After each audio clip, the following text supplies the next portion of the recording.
Drake Reed, feeding the roots. You can't tell Made some nobody what friends, you've I been think. going through.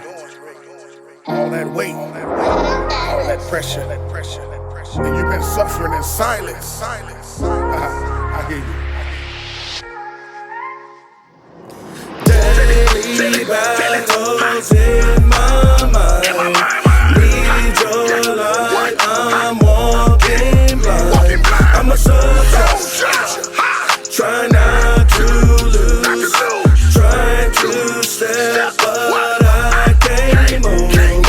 Daily battles in my mind. Need your light, I'm walking blind. I'm a soldier, try not to. Hello, everyone. My name is Drake Reed. I'm here with Pastor Nathan Freind. You're in Geelong, right? Geelong, Australia? Geelong, Australia, correct. All right. Down under, Geelong, Australia. So he represents Cardinia Church down there, and I'm honored that you will come on this interview. We got a little basketball history, so I'm glad to have someone who's also been a pro basketball player who can speak to a lot of athletes around the world. So without further ado, you can let everyone know who you are, where you're at, and what you do. Yeah, so Drake's awesome to be here. Thanks for reaching out. I'm a pastor down here in Geelong, a youth pastor at the moment, but now overseeing also generations at our church, which is great. And do have some basketball history. You and I basically played for the biggest rivals teams in Australia, Ballarat and Geelong. So there's been some heated battles between the two clubs for many, many years, and you got a small taste of that when you were here. Although I think, if my memory serves me correct, Ishmael Muhammad and Janathan Bullock might have got the better of you guys that year. Would that be fair? At home they did. On the road, I kind of gave them a 32 piece. Well, it was I think Geelong won it that year, which was the ultimate prize, I guess. But Well, it was a brawl that year at Geelong, man. So that was my. You as a good Christian person wouldn't have been involved in that, though, I'm sure. So He wasn't big enough to get off the bench, man. So his decision. No, I love it. But no, yeah, I played basketball for 12 years at a pro level, but been serving faithfully in church for as long as I can remember, and been pastoring now for over 5 years. So love it. Love what God's called me to. Awesome.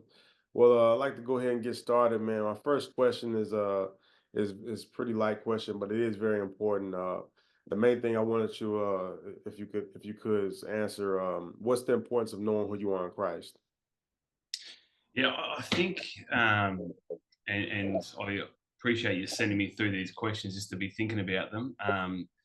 Identity in our Christian faith is crucial, and I think for what you're trying to do with helping some Christian athletes out in terms of when they're overseas and when they're traveling, and you can't always rely on your home base to get you through your Christian journey. There's got to be some self-awareness and some personal responsibility, and actually,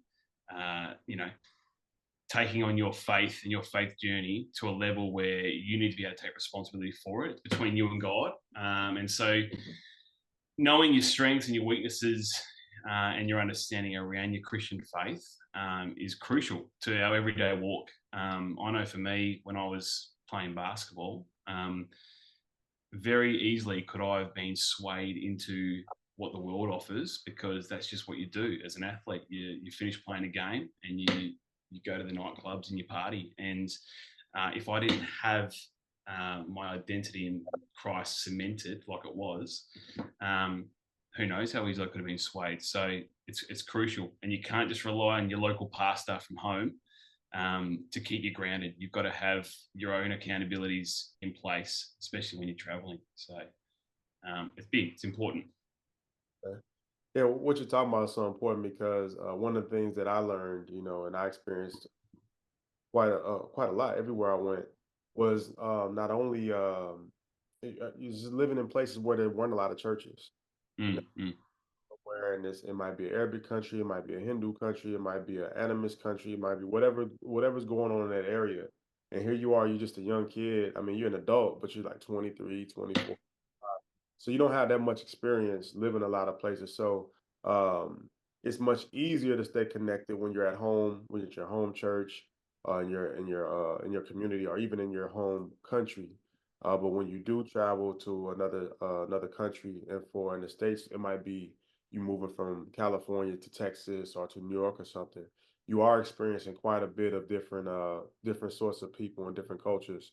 So knowing who you are in Christ is vital, man. mm, Uh, mm. just finished up on that question. That leads me to the next one. You as pro, I mean, you experienced this well, I'm sure. You're meeting all different types of people, all sorts of beautiful people from different places. Yeah. And to the dating realm, there are people that do practice a lot of different things. You have different cultures. So how does a young person that is coming into, going into university, going into the professional level, how can a person navigate the dating game with so many different cultures coming around? Yeah, that's a great question. I think when I got into basketball and started playing at a level where you got heaps of fans coming to watch the game and all that sort of stuff, I thought it was all a bit of a myth. This, you're going to get all this extra attention as an athlete and all this sort of stuff, but the reality is it's true. And if you're not careful and wise, you can fall into some unfortunate situations pretty quickly. Particularly, I noticed this when we had our Americans imports come out and play here in Geelong. Like, you guys are just idolized in Australia. Rightly so. You come out and you're our best players and all that sort of stuff, and the attention you get. When I saw that, I was like, wow, okay, I'm starting to get a glimpse that this thing's no joke. And if you're not grounded, again, in who you are in Christ, then things can get out of hand pretty quick. But when it comes to dating, I think, as Christians, everything we do, we need to have a mindset that it's honoring God. And so when we're dating, or when we're thinking about dating, especially in another country, the mindset is this relationship honoring God? Is this honoring the person? Is this honoring yourself? And if the reality is you come out to play basketball for 6 months with no intentions of finding your wife or finding your long-term partner, whatever it is, then you're probably not going into it for the right reasons. And again, this is where the accountability stuff comes back in, because the job is to come out and play basketball and be successful. But there's temptations everywhere. There's distractions everywhere. And so if you can remember that honoring God is our first and foremost priority as a Christian, then I think it can actually help us when it comes to the dating game as well. Um, what you're saying is so important. I mean, one of the areas that I would like to ask you as well. Mm, A lot of guys get mixed up and they get yoking up with someone who's not a Christian. Um, mm, and a lot of guys start having a lot of spiritual issues, and it's even happening younger now. Now that I'm coaching, I'm seeing it happen to younger people that are teenagers, in college age as well. They're yoking up with folks that are not Christians, and some of them are, quite frankly, in the darker practices, and they become intimate with some of these people. And so it's like, how do they get themselves free if they have made that type of choice, and maybe they're not so knowledgeable about the do's and the don'ts of dating at this particular point in time. You know how a person can free themselves of that. mm. Yeah, it's an interesting one, and I remember when I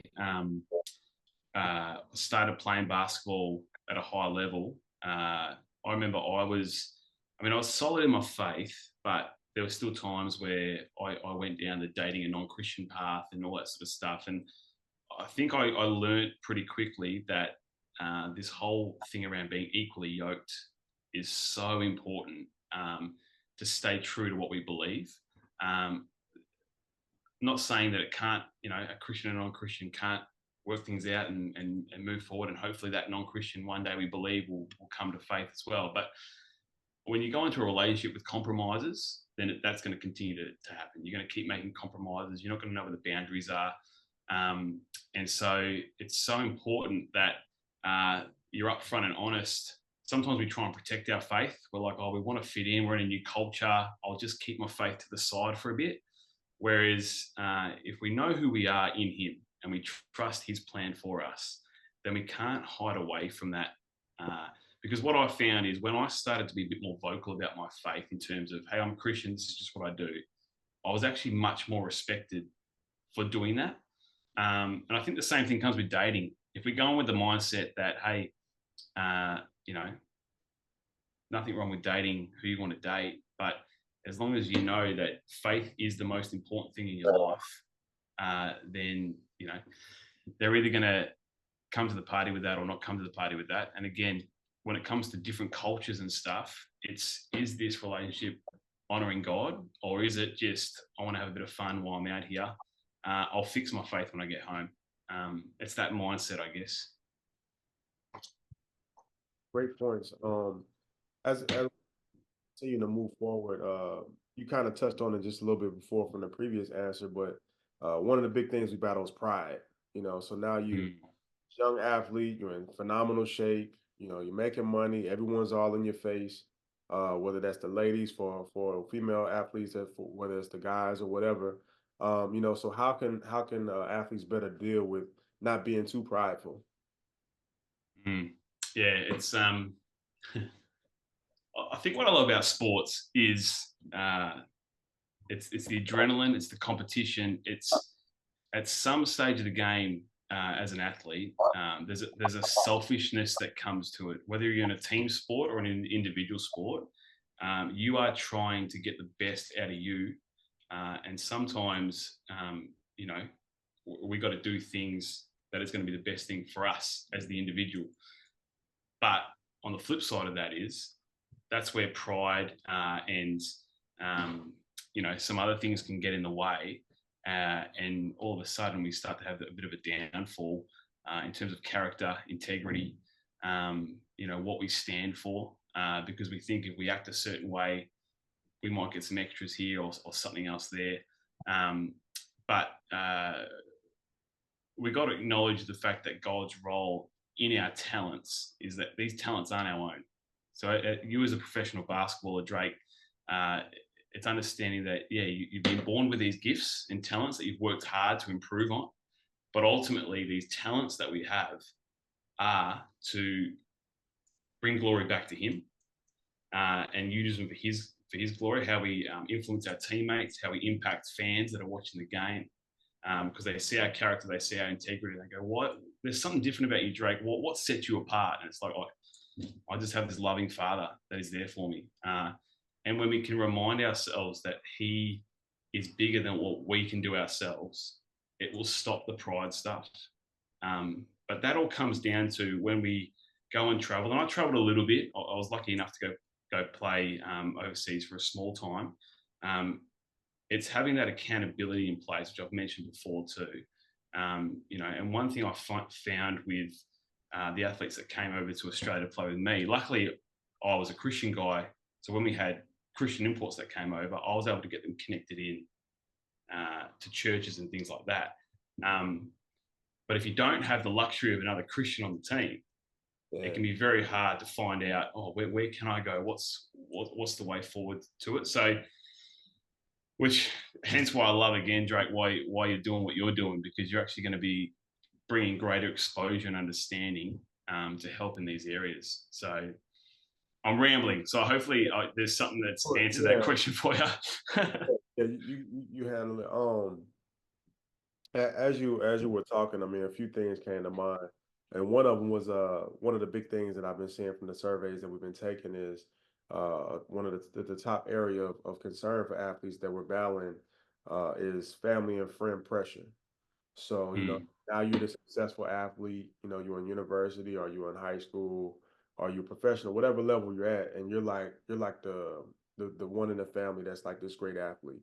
Yep. You know, so now, you know, there's more pressure, peer pressure, you know, friends, family, expectations, those sorts of things.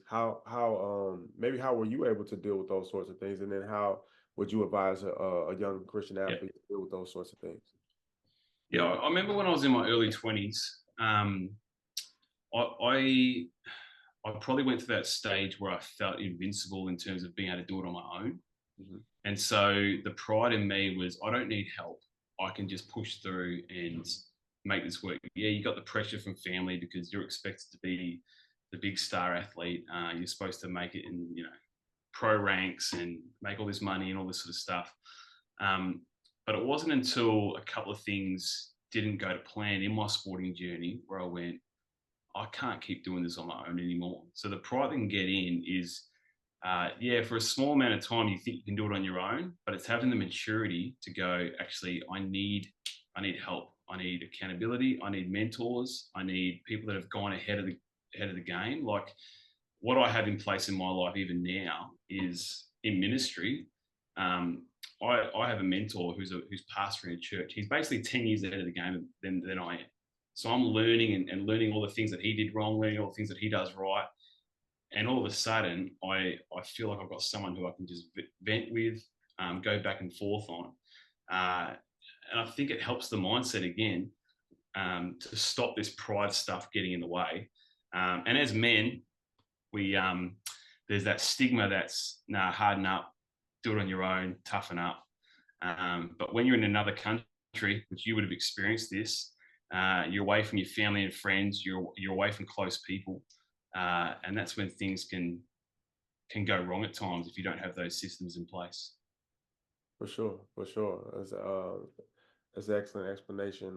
One of the other areas I'd like to touch on is a retired athlete, a retired track star that just asked me this the other day.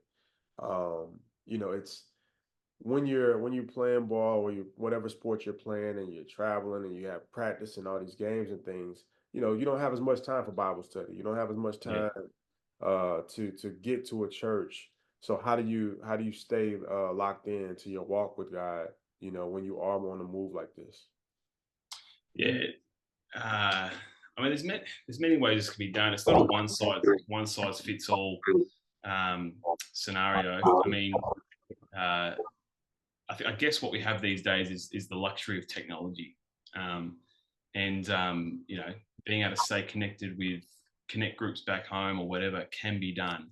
But you've also got to have this individual, I guess, responsibility of what you do. I mean, things that I have always near me is just quick devotionals. I'm in my office at the moment, so quick devotionals that I have that they take 5 minutes, and it's a quick prayer, it's a quick thought, it's a quick meditation moment to spend with you and God. It's having those daily reminders of making sure that prayer is included, spending time in the Word, which is important. I mean, yeah, you can't take all your Christian mates in your church with you, but you can take the Bible with you anywhere you go. It's on your phone, all that sort of stuff. So it's having that self-discipline. We think as an athlete, one of the things that we have when we make it to a high level is our discipline is through the roof. We know how to be disciplined. Mhm. But all of a sudden, we don't apply that same thing to our Christian walk. And when the two marry up nicely, that's when incredible things can happen. And that's when God can use us in the greatest of ways. So, again, it's challenging, but it all comes down to, are we willing to do the hard work ourselves? Um, Moving on, one of the areas that's one of the questions that's come up amongst parents of athletes is, Yep. well, now your kids away, they go off to college, they're 2, 3 hours, Mhm. sometimes they're 10 hours away, or they're in another state, another country, something like that. How do they spiritually protect their kids when they're not around? First thing is, I would be saying is, parents, your prayer life has to go to another level too. You need to be praying protection.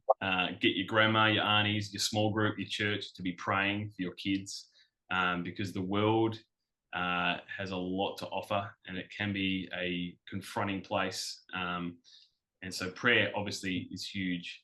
But I think too, it's having the confidence and trust in God that you've done a great job in raising your kids.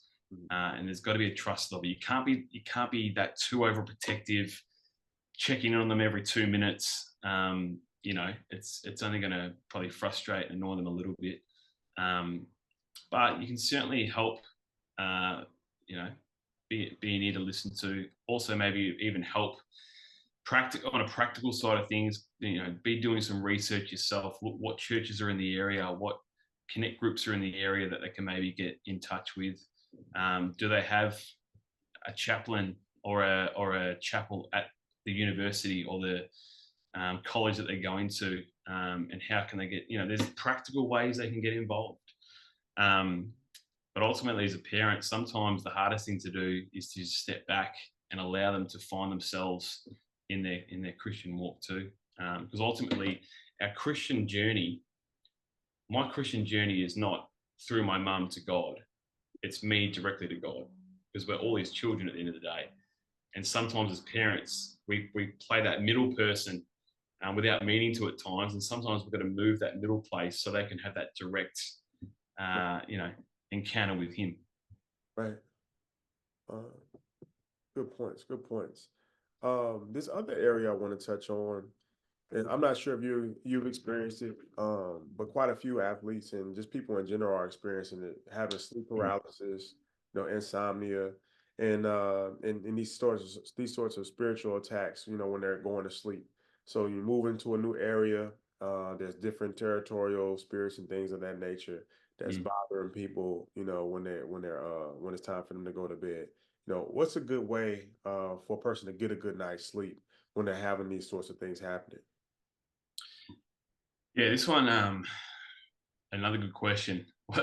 I've always, I probably learnt this with one of the imports we had in my last couple of years. He was always up all hours of the night, because obviously when you come to a new country, it's quite lonely. It might be just yourself coming out, or there might be another import coming with you, but you may not know them that well. You're only just starting to get to know them. And so it's a lonely place. And so when you're talking to your family, especially back in America, it's like, 2, 3, 4 in the morning over here in Australia. And so that's your time to connect with them. So you end up sleeping during the day, which is where you could be building relationships and all that sort of stuff. And then you're up all night trying to stay connected with home. So it is an interesting one, which kind of falls into that mental health space versus spiritual oppression, which I know is sort of an area you're sort of touching on too.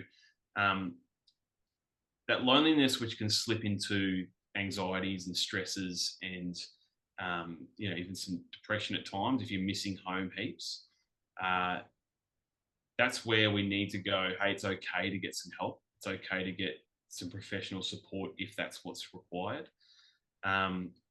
When it comes to the other side of things, if it's more of a spiritual battle, am I supposed to be here? Am I not supposed to be here? Doubts, worries, all that sort of stuff creeping in. That's where you really need to sort of seek that spiritual guidance. And so, which is why I think it's important to have some sort of idea in mind when you're going to go overseas or go to college or whatever it is. What is your game plan for staying involved in a Christian community? Because that's when you start getting attacked or when sleep's an issue, because your routine's out of whack. You've got to start a new routine, a new resume, all that sort of stuff.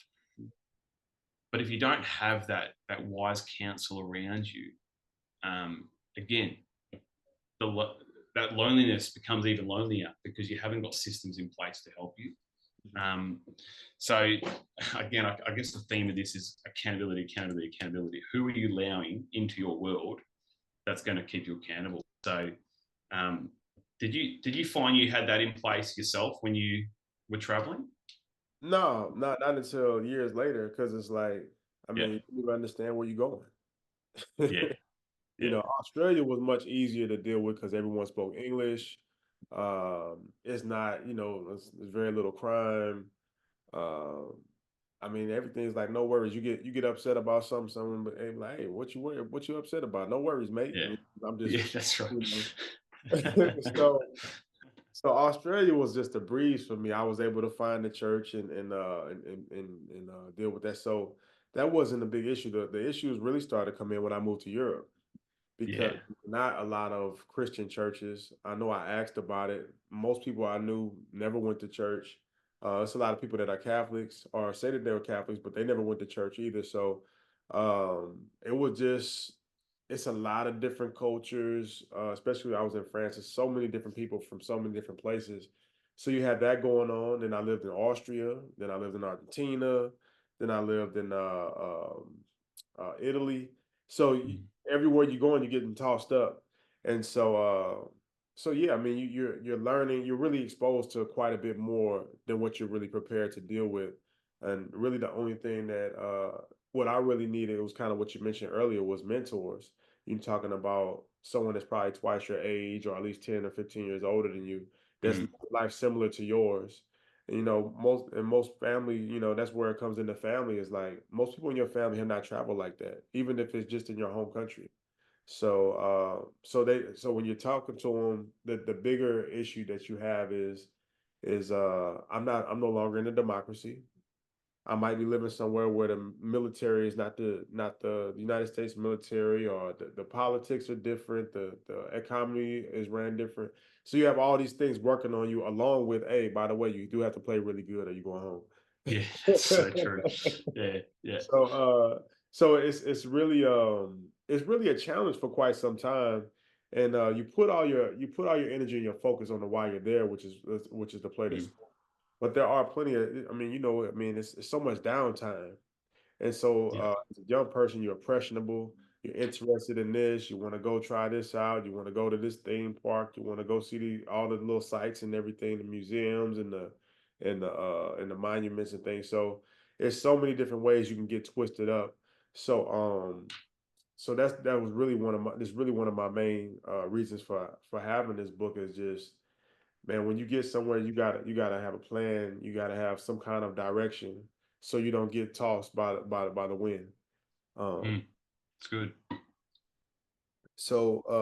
moving on, you kind of touched on a few things. How does a young athlete overcome loneliness? So yeah, you are away from your family, you are away from your Mm. church home. For you, I mean, you might be in Geelong and then you got to go play in Perth. Or you have Yeah. to move to Europe or America or whatever. How can an athlete better deal with loneliness? Yeah, it is a challenge. I mean, the other thing too, you're away from all your comforts. One of the things I always find hilarious when Americans come over here is just like we're pretty similar in a lot of ways, but our food's different. You Yeah. know, like we love our Vegemite. You guys can't stand the stuff. You Vegemite is know, disgusting, man. uh, that's what I'm saying. And so you're away from your comforts, your home cooked food, like everything that's comfortable to you gets stripped away. The only two things that remain the same is the fact that you love playing basketball or sport, and you have a faith. And so your comfort needs to be in those things. So in your faith, and then obviously your basketball comes second. And the same thing is with that loneliness is that as Christians, we're never alone. That we have the source, we have our Father that we can go to any time of the day. And it's finding rest and finding comfort in that. Because it says in John where our sheep hears our voice, the shepherd hears our voice, and so when we call out to him, he hears us. He keeps us, gives us comfort in all that we do. Um, but it, but then again, which we've touched on heaps of times, is furthermore to that. God's never going to put us in a place. I don't believe for too long where it's not the right place. So wherever you go, you went to Ballarat, you found a community. When you go to, if you go play in Europe or Argentina or Singapore or Japan, whatever it is, there are communities there that are available. It's, are we willing to take that faith step and get involved and engage? Or are we just going to do the easy thing and pick the worldly things and let that be our comfort? Which that's where, our faith gets really tested and sometimes we come unstuck. And then that guilt and shame and embarrassment comes into play as well. So it is a challenge, and loneliness is a real thing. I remember when I first moved away to play from my family, couple of weeks in, you start questioning, oh, what have I done here? Why do I do this? And then, you know, when you're able to put that to the side and just put yourself out there and get to know some people, you find that the world is a remarkable place that has some remarkable people that will help you along your journey. I believe when you went to Argentina, it was for a reason, and there'll be something that happened in Argentina that helped shape your life. And so if we go with that understanding, it can really help us in those tough times. What you're saying is so true. I remember my first year in Australia. That was my rookie season. And you just when you move that far from home, you don't really know anybody. Everyone always says, I trust you until you give me a reason not to trust. I don't think Yeah. that's always true. You don't trust anybody until you have some experience, to Yep. where you really know that they can be trusted. So one of the main things you worry about when you are traveling and get signed these contracts is getting cut. It's like, oh man, we Mm, losing. I heard the last guy got cut, or those sorts of things. And then he's like, what's going to happen to me if I get cut and or if we start playing bad and all these sorts of things. So I was just totally locked in, man. I was just always working out all the time and making sure that I was on top of my game. But with that, I was pressing too much and I had some bad games. And it wasn't till Guy Malloy, met with me. He was like, hey man, you got to hang with the guys. He's like, you hang yeah. with the guys, man. If you don't do that, then nobody's going to trust you.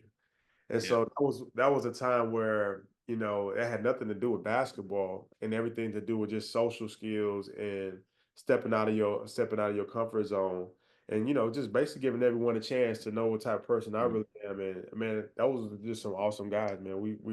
I love talking to them guys, man, and I know I have plenty of friends, man, when I go to Australia and they can hit me up for whatever, man. So you have those different experiences in your career, especially when you're moving from place to place, man. You got to open up a little bit. mm. Otherwise, you'll put yourself in the box. Well, and even when it was your rookie season, right? So your rookie season, you've come to Australia, where no doubt your dream after college would have been to be drafted into the NBA. Yeah, And all of a sudden, that doesn't happen. So you're dealing with disappointment, frustration, and anger because you probably saw the draft class. You probably played against a few of them, went, I'm better than that guy, I'm better than that guy. yeah, And then you come out to Australia where it's foreign. yeah, Uh, and you then go, I've got to prove myself. I've got to show my worth. You know, mm, like you're dealing with so much stuff, yeah, and then you got to get out there on the night and perform. Like it is yeah, a challenge, and that's where if you don't have things in place like accountability and people that will be like, "Hey Drake, pull your head in here. You're better than this. mhm. Just relax, breathe. You're fine." If you don't have that in place, like you're not setting yourself up for success. So there's so many things you can put in place to really help. So yeah, just another thought. Everything is twisted up. I mean, just getting off the plane. I remember, like you guys have like a dog at the airport that smells Oh everything. yeah, I never seen anything like that before. Like, yeah, man, I know I don't have anything in my bag, but I hope they don't stop. I've been on this plane for 20 hours. yeah, yeah. Then I can remember just leaving the airport and the guy that brought me over there, Nunny was the one who picked me up. And he's walking a little bit ahead of me, like, hey man, glad you made it, mate, and da da da. And even hearing, mate, for the first time. And man, I just stopped while he was walking ahead. He didn't realize I stopped. I just stopped because I never saw the sky that blue before. It was just Yeah, no pollution in the sky. At night, you could see, all the stars. So it just, man, it's like nature's different. yeah, yeah. Everything was different. And then when they give me my car, it's like I'm on the left side of the road, right? They're like, man, don't mess up the car. I'm like, man, what you mean don't mess up the car? So it's just, your whole world's turned upside down. Yeah, The yeah. common question they ask in the States, man, about Australia is like, does the water spin in the other direction? I don't know. I Everybody don't thinks know. Probably. kangaroos are like everywhere. It's like, man, did you see a kangaroo? I remember one summer when I was coming home. I don't know if it was from Australia or from somewhere else, but this guy was asking me where I played, and I mentioned Australia. He said, "Now wait a minute, man. Man, you seen a kangaroo, man?" He just made this big old thing, man, in the buffet. It was a trip. But those are great times, man.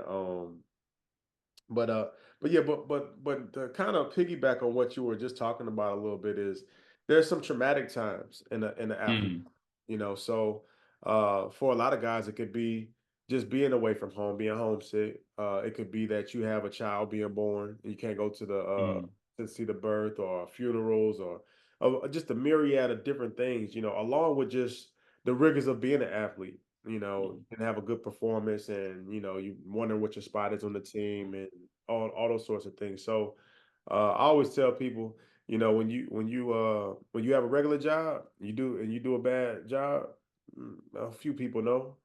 When mm. you do a bad job, you're an athlete, man. Thousands of people know, if not millions. Yeah. So, everywhere you go, people kind of looking at you funny. So, so dealing with trauma, how can an athlete best deal with trauma? Yeah, I guess going back to what you said just before when your coach guy came up to you and said you've got to start hanging out with your teammates. One of the things when you're coming out, when you're dealing with all of that stuff, and I've had imports that they've left their families at home, their girlfriends or their wives are pregnant, whatever. Mm, Um, it's a challenge, and they don't necessarily all come over, or they might come over for a week or two, and then they've got to get back home. But there has to come a point where, as much as you don't know these teammates of yours well, you've got this goal of winning a championship and doing well for your team. At some stage of the game, you've got to trust those guys. And so when things are tough, you have a team that are willing to go to war with you on the basketball court. And more often than not, those same people are going to be willing to do that with you off the court. They might not be Christians. Some of them might be. Some of them might have other beliefs or whatever. Um, but as soon as you're a part of a team, that's what I love about basketball is that they are your brothers on and off the court. And mm, so there is that trust thing. But when you're going through a hard time, that's when you know who your real teammates are. And so for you, as you were mentioning before, when you dropped your guard a little bit and started to hang out with some of the guys, you would have realized that the chemistry, the relationships, it all would have changed. We've mentioned before about having that accountability, being involved in a church when you're somewhere or back home, you've got people that you can talk to, but your teammates do become your brothers. mhm, At some, like by the end of the season, you guys are as close as anything. You probably still talk to some of the Ballarat guys, and you only played there for a year. Um, and so it has to come a point that when you're struggling, uh, those teammates are going to be there for you. mm, You may not think that. You may think they've got their own lives, they're busy, they're working, all that sort of stuff. Nah, they'll be there for you. And so it's having that confidence in them, which can be challenging, but I couldn't encourage that more. Trust your teammates and get to know them, because when you do go through a hard time and you're missing family, I remember an import came out during COVID and he got stranded here, couldn't get back. mm. And he was like, the whole world was freaking out, but he was like, what do I do? All my family's back there. I'm stuck here. What's going to happen? Um, Challenging, but you just get around them and you love them. So, yeah. How was it for Australian guys, with that dealing with trauma? I mean, just because, we're coming from America or from somewhere else, how is it for you guys when you go to different states in Australia, or when you move to states or to Europe or wherever you're going? How is it for you guys dealing with those sorts of things? Yeah.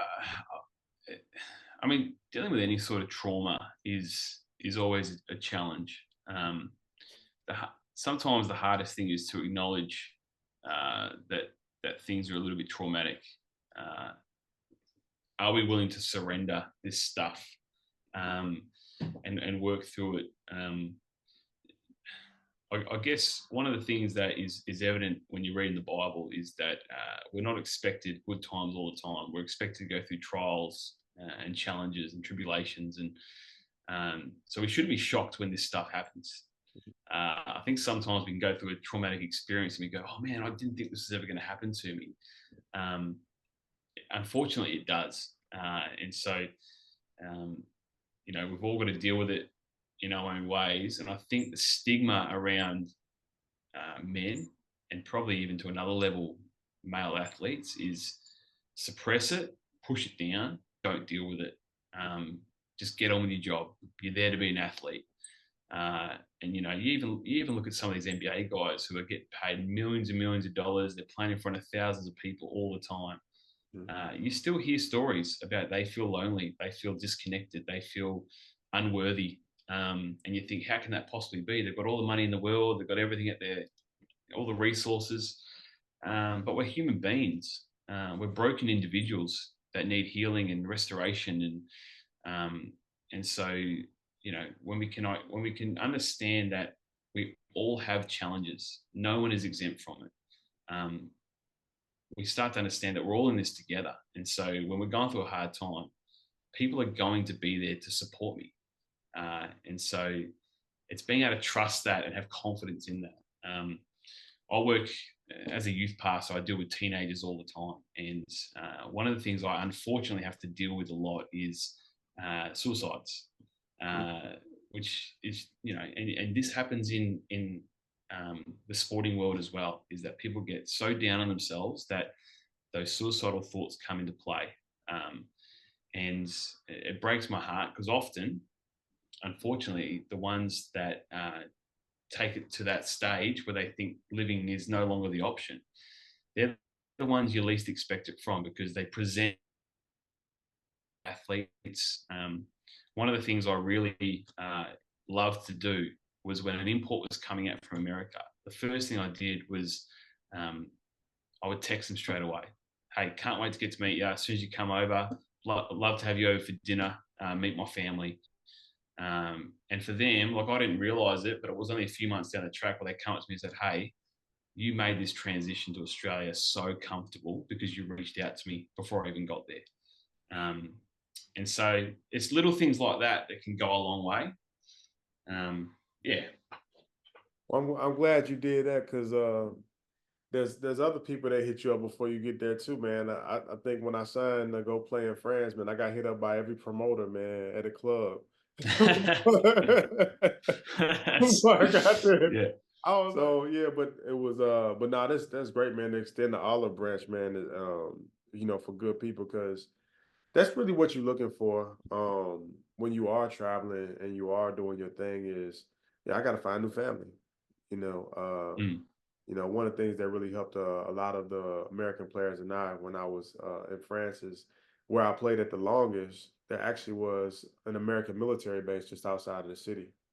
And so there was an American family in town, and we all celebrated the same holidays and all these sorts of things. So it was a home away from home for us. And then when you do play in the same country for quite some time, especially if you're fortunate enough to play in the same city, you're gonna have some friends. You're gonna have some friends you spend time with, y'all hang out, you go to each other's family events and all those sorts of things. So it's like everywhere you go, and I realize it's now much more, now that I've retired, is everywhere you go with somebody, it's somebody that you can count on. And that's always important to have. Moving on, you kind of touched on it a little bit, is mental health versus spiritual oppression. So this is something everyone's talking about mental health now, especially, I'm sure they're talking about it where you're at, but they talk about it a lot in the States now. But when I talk to pastors here as well, they say there's a fine line between mental health and spiritual oppression because they're dealing with both sides of it. So since you're a pastor, and I'm sure you deal with both sides of it as well to a certain extent, what are the identifiers to let you know if this is a mental health situation, this is a spiritual oppression situation? I think I got that. My internet hasn't been great that last minute, but yeah, mental health, spiritual oppression stuff. It's a theme, and I reckon if you think back to when you first started playing basketball, I know this is for me, mental health wasn't really spoken about at all. And then all of a sudden, it's now become like the biggest factor almost in sports. It's like before you even play, make sure your mental health is in order, and probably to the point where maybe, I don't know, sometimes I think maybe it's over talked about because then we start to second guess ourselves. Do I have a mental health issue? Do I not have a mental health issue? And maybe, but either way, you've got to take it. It's got to be taken seriously. Again, I think when it comes to determining what's mental health stuff and what's spiritual stuff, well, first and foremost, I think it's really important that spiritually, mentally, and physically, all three of those things are in order. So you look after your body, You know, you eat good, all that sort of stuff. Mentally, you're making sure that you're doing some mindfulness stuff, some well-being stuff. Yeah. And then spiritually, as believers, we're putting work into our prayer life, into reading the word, devotionals, all that sort of thing. And when that is working in good order, all of a sudden, we're in a good place. We start to feel a bit of peace. All of a sudden, we start eating badly. We put on a couple of kilos. We feel a bit sluggish. It affects you. Yeah, you know, I've certainly noticed this since I've retired. I've put on a couple of kilos. A couple, or are you just being generous? It's you know, I can't run up and down the court like I used to. But you know, it starts to weigh on you mentally, and you go, "Oh man, I don't like the way I look anymore." And then all of a sudden, it messes with your mind, and so all that sort of stuff. It's important to be aware of it and acknowledge it. You know, I love the illustration in the Bible in Genesis 3, where they talk about when Adam and Eve ate the forbidden fruit. And what's happening in that moment is God sort of sees Adam and basically says, where are you? And it's like God knows exactly where he is. And basically what he's trying to say to Adam is, where is your self-awareness? Like, you know that this is the one spot of the garden that you should not be anywhere near, and you shouldn't be eating it. You knew that from the start. And so he lacked that self-awareness. So when it comes to mental health, the spiritual side of things, oppression, it's are we self-aware of what's happening in us? And then I love the follow-up question was, what have you done, sort of thing? And straight away, Adam blames the woman. Oh, it was the woman that told me to do it. There was no personal responsibility. And so Adam didn't try and say, "Yep, my bad, I shouldn't have done that." He tried to blame others. And so when it comes to our mental health and our you know, what spiritual stuff's going in us, is we've got some responsibility and some self-awareness that we need to go, hey, I'm not doing okay. There are some things that are going on that I actually need some help for. And so when it comes to your mental health, if things aren't great mentally, get some help. Don't feel like you can do it all on your own. And so when it comes to, the mental health, like feeling anxious or feeling stressed or feeling a little bit depressed, go get some mental health help for that. If it comes to things spiritually, this is where discernment is huge. Is something not feeling great? Well, that's where you need that pastoral advice and care. And that's why being connected into a church or some sort of spiritual connect group, whatever, is huge, because I'll be able to help discern and pray for you and be able to determine which one's which. And so, yeah, it comes down to, are we willing to be, responsible for how we're feeling and how we're going? And if we don't, if we keep trying to push it down again, that's where we fall into bad habits and wrong decisions. Good, man. That's good stuff. Moving on, one of the questions, and I've been asking everybody this, I've talked to some pastors in Europe, South America, of course, and a few other continents. And, you know, one of the things that is easier in Australia because it's more Christian churches and things. Some other places, it's just very tough. But in any case, when you're this foreign player, you come into Australia, no matter where you're from, how do they find a church? A good one. Yeah. Good question. Pray. First thing is pray that God would lead you to the right place, and trust that. Practically, doing some research about what's in the area. Obviously, there's a lot of different denominations and different interpretations and styles of church. You know, do you prefer the Baptists or the Pentecostal, or maybe Catholic, or whatever it is? I guess it's trying to align yourself with, the style that you like to attend where you are in your hometown. Speak to your local pastor, speak to your local church leaders. No doubt they will have a network, or they will know someone who knows someone who knows someone that will help get you connected. I'd love to know some great tips and whatever around how you can go about that in Europe and in non-English speaking countries, because that I'm not across. But in Australia, you're right. It is. There will be someone in a basketball club in Australia that will be connected to a church somehow. And so as soon as you get there, chat to the president of the club or the head coach and say, hey, I'm a Christian. I'd love to get involved in a church. They'll be able to direct you to someone. Even if they're not a Christian, there's a lot of Christian people that are connected to basketball, teams and clubs. So that's always a great place to start as well. But yeah, being able to find a community in church in a foreign country, I can only imagine would be gold. And I'm sure that was for you when you were in Ballarat. Yeah, it was much easier to find one in Ballarat. The issue that I had when I first started was the internet presence was not the same as it is today. So Yes. you're Yeah. limited to your community. And what most people think, and I was explaining this to one of the European pastors in an interview a few weeks ago, is that everyone thinks when you go in to play like in Europe, you go in to play in like London or Paris or Barcelona or something where it's just loads of people and you're going to find an option.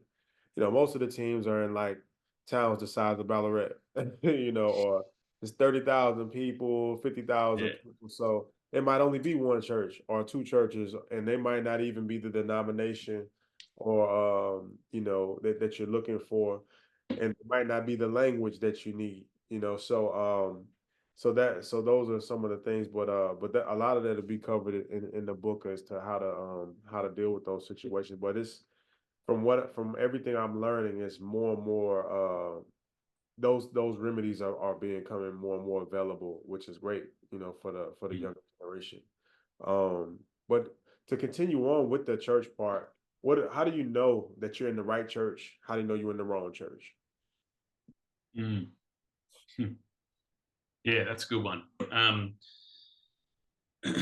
A lot of it comes down to, I guess, discernment and I guess making sure theology obviously is what you believe to be true of the word. Does it align with what the church? Because obviously there's a different interpretations out there, and it's got to feel right. Often I find, I've moved around to a few churches in my time. A lot of time it comes down to did you feel welcomed when you came? Churches should be a place where you feel welcomed, feel loved, feel supported. And there's some of the signs I look for straight away. Did someone welcome you when you came through the doors? Tick. Did someone check in on you after the service and say, hey, where are you from? How can we help? How can we support? Tick. All of a sudden, you're starting to build a community. And then do you like I guess the messages and the vibe of the place, great. If a few of those practical things aren't happening, then for me, I start to question what kind of a church is this? Because we're told to love others, support others, welcome others, and so that's at our church here in Geelong. We're big on that. That when we see anyone come through the doors, new, old, otherwise, that we welcome them, we love them, we support them. And so if you're getting those things, you're probably going to find yourself at minimum a good, safe community to be a part of. The good thing is, as you said, with technology, you can get online and watch a really good sermon anywhere from any preacher. So yes, but the community side of it is crucial. The community side is so crucial because one thing I learned is you really need a local church. Mm. I used to watch church on the internet back home when I was in Europe, back in the States, and the issue will become that they're on a different chapter of the Bible than what I needed them to be on where I was living. Mm. Mm. Because what was happening in front of me was not what was happening back home. So you still need a Christian based church, a Bible based church, but they need to be on the chapter that you needed to be on for what you're dealing with in front of you.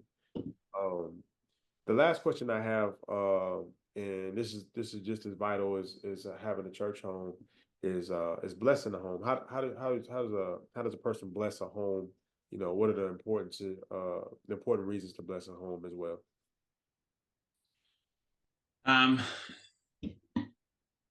Are you more saying like where you're actually living when you're away overseas? Is that So move to a place, blessing your home, Yeah. What's the importance of it, and then how to do it.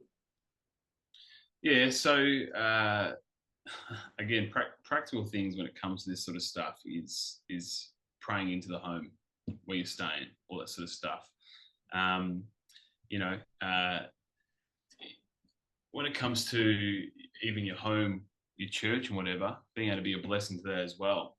One thing that as Christians we believe to be good is if we want to be a part of a community, um, giving back in some way as well. So as Christians, we believe tithing is important. We believe serving the local church in some way is important. As Christian athletes, we can do that as well. But wherever you move to, praying over your home, being a good steward of your home is really important stuff. And I believe God brings blessing and joy and peace to all that sort of thing. I hope, does that sort of answer? Well, somewhat. So, you know how biblically, every time, people will move to a new place, they will build an altar that will dedicate it to the Lord, or even like if, Oh yeah, yeah, I can, yeah, I believe it's in Nehemiah or Ezra, where they were rebuilding the temple or rebuilding the yeah. wall. And it's like every time they build a portion of the wall, they dedicate it to the Lord. So those sorts of things, because you're moving from place to place, and it's more talked about in the States than it used to be. But now you're coming into a place. Maybe there was a war on the land that your home is on. Maybe there was someone got killed or something in that area that is still lingering, and nobody went and prayed over that area. Mm, Those sorts of things. So you buy you here you are, you're an athlete, you're 20 years old, you're 25 years old, you sign with this team, and you don't know what happens in that place. Your team puts you up in a nice apartment or condo or something. mm, Now you having sleep problems, weird stuff might be happening at the place, and you don't know. And a lot of people are just not hip to blessing their home. So mm, as far as the importance, and then how to actually do it, those yeah, are areas that need to be handled. yeah, definitely. I think my wife and I recently we just moved into a new house. We bought a new house, and the first thing we did before we even moved any of the furniture in or any of the boxes in is that we walked through the house. We went into every single room and we just prayed protection and a blessing over the place. And we did that just because we wanted to give thanks for God's provision. But we also said we want, anyone that walks into our house, anyone that is involved in coming here and having a meal or staying the night, whatever it is, that they would feel comfortable, they would feel at home, they'd feel loved. And I think there's something to be said that anywhere we go and we're trusted in, you would trust to have an apartment wherever you were. Like, you don't know what was in that. We talk about spiritual stuff. You don't know what was in that place before you got there. You don't know what they were going through, what they allowed in. Right. People forget that there is an enemy out there, and that enemy wants to bring you down. And so if the enemy can get into your house, it will. And so when you pray protection against that, all authority is in God, and we know that, and we can stand firm on that. And so as Christians, wherever you are, whatever you are blessed to have and trusted with, pray over that thing. Be thankful for it and look after it. Be good stewards of it.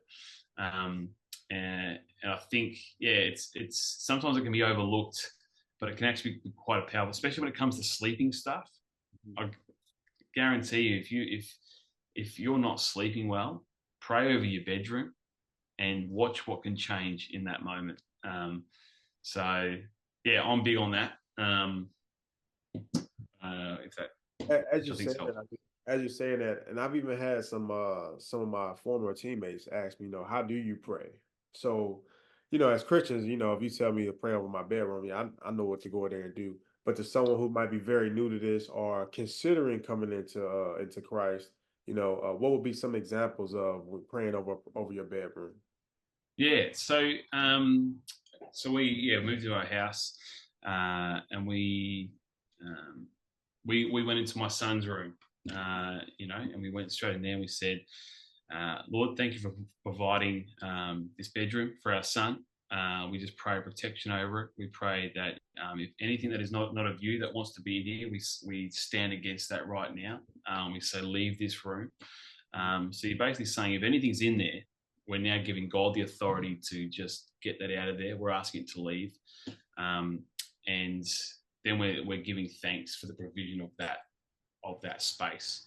If it's in your kitchen, you're praying over your kitchen. You want this to be a place where people will feel like family when they come to the dinner table, where people will come, feel loved, feel like they can seek advice, seek help, whatever it might be. They don't have to be crazy prayers, but you might also walk into a place where it just feels yuck. It feels like there's something spiritual going on in here. And so when you feel that, remembering that God has the authority. He has the final say. And so you walk into a room, and I've been into houses where it's felt like this. And I say, God, it feels like that something that is not of you and your love is standing in this place right now. We ask in Jesus' name that it is released from this house. It has no authority over this place. It has no authority in our lives. We just pray that you cleanse this room with your power in Jesus' name. And again, probably if you're a non-Christian listening to this, it sounds a bit weird, but there's power behind it. As Christians, we believe that there is spiritual power with that stuff. So, that's probably just a little glimpse of how I would do it. Okay. Appreciate that explanation, because that's definitely something I didn't know until I retired. So just think about the amount of places that I lived in. Yeah. Man, somebody should have gave me the memo 10 years ago. Yeah, that's right. Yeah. That's important. Well, man, I really appreciated you taking the time to interview with me and answer these questions. I mean, this is gonna help so many athletes, not just the athletes, but guys for that basically and women who have lived the sports life that we've lived. It's big time. It's big time. And I'm really excited to see what testimonies come from it. So I appreciate you again, Nathan Freind, Geelong, Australia, Cardenio Church. Appreciate you, man. God bless you. Hey, bless you, brother. Can't tell Been a nobody pleasure. what you've been going through. All that weight, all that pressure, and you've been suffering in silence. I hear you. Daily battles in my mind. Need your light, I'm walking blind. I'm a soldier, try not to lose, try to step, but I can't move. It may be working for you, one aspect very well, but your total complete being is not 100%. Because there's a place you will fall short. Because culture is not complete. Mhm. If culture is complete, no one will travel to another country. If culture is complete, we will have inter-nations relationship. No. Culture, there's something lacking in culture. There's something lacking in heritage. It is the story of people. It is not a story of God. Battles in my mind. Need your